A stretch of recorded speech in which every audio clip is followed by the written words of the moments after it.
ಎಲ್ಲ ನಮ್ಮ ನ್ಯಾಯಪರ ಹೋರಾಟಗಾರರಿಗೆ ನಮಸ್ತೆ.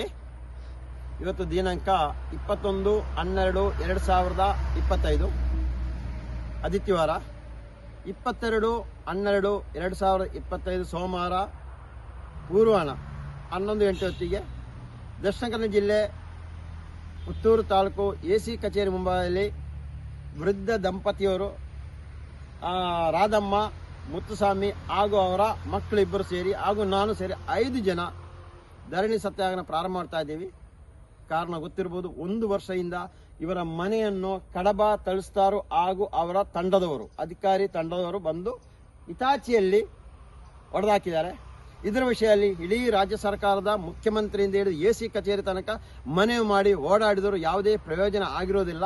ಅದರಿಂದೋಸ್ಕರ ಕೊನೆಯದಾಗಿ ನಾವು ಧರಣಿ ಸತ್ಯಾಗ್ರಹ ಪ್ರಾರಂಭ ಮಾಡ್ತಾ ಇದ್ದೀವಿ. ಅದು ನಾಳೆ ಒಂದು ದಿನಕ್ಕಲ್ಲ, ಶೋ ಮಾಡಲಿಕ್ಕೆ ಅಲ್ಲ, ಇವರಿಗೆ ನ್ಯಾಯ ಸಿಗೋವರೆಗೂ ಅಲ್ಲಿರ್ತೀವಿ. ಅದು ನಮಗೆ ಏನೇ HME ಆದರೂ ಇನ್ನು ಸರ್ಕಾರವೇ ಹೊಣೆಗಾರರು ಅಂತ ಹೇಳ್ತೀನಿ.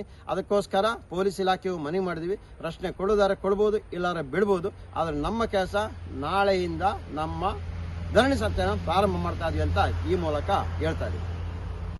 ಎಲ್ಲ ನಮ್ಮ ನ್ಯಾಯಪರ ಹೋರಾಟಗಾರರಿಗೆ ನಮಸ್ತೆ.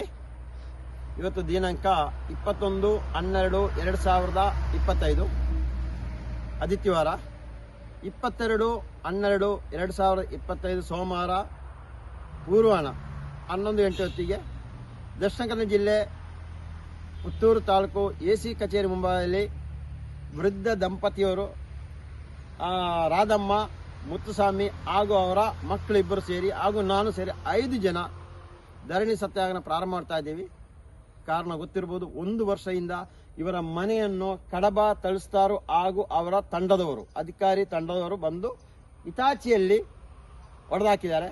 ಇದರ ವಿಷಯದಲ್ಲಿ ಇಡೀ ರಾಜ್ಯ ಸರ್ಕಾರದ ಮುಖ್ಯಮಂತ್ರಿಯಿಂದ ಹಿಡಿದು ಎಸಿ ಕಚೇರಿ ತನಕ ಮನವಿ ಮಾಡಿ ಓಡಾಡಿದರೂ ಯಾವುದೇ ಪ್ರಯೋಜನ ಆಗಿರೋದಿಲ್ಲ. ಅದರಿಂದೋಸ್ಕರ ಕೊನೆಯದಾಗಿ ನಾವು ಧರಣಿ ಸತ್ಯಾಗ್ರಹ ಪ್ರಾರಂಭ ಮಾಡ್ತಾ ಇದ್ದೀವಿ. ಅದು ನಾಳೆ ಒಂದು ದಿನಕ್ಕಲ್ಲ, ಶೋ ಮಾಡಲಿಕ್ಕೆ ಅಲ್ಲ, ಇವರಿಗೆ ನ್ಯಾಯ ಸಿಗೋವರೆಗೂ ಅಲ್ಲಿರ್ತೀವಿ. ಅದು ನಮಗೆ ಏನೇ HME ಆದರೂ ಇನ್ನು ಸರ್ಕಾರವೇ ಹೊಣೆಗಾರರು ಅಂತ ಹೇಳ್ತೀನಿ. ಅದಕ್ಕೋಸ್ಕರ ಪೊಲೀಸ್ ಇಲಾಖೆಯು ಮನವಿ ಮಾಡಿದ್ವಿ. ಪ್ರಶ್ನೆ ಕೊಡೋದಾರೆ ಕೊಡ್ಬೋದು, ಇಲ್ಲಾರ ಬಿಡ್ಬೋದು. ಆದರೆ ನಮ್ಮ ಕೆಲಸ ನಾಳೆಯಿಂದ ನಮ್ಮ ಧರಣಿ ಸತ್ಯಾಗ್ರಹ ಪ್ರಾರಂಭ ಮಾಡ್ತಾ ಇದೀವಿ ಅಂತ ಈ ಮೂಲಕ ಹೇಳ್ತಾ ಇದೀವಿ.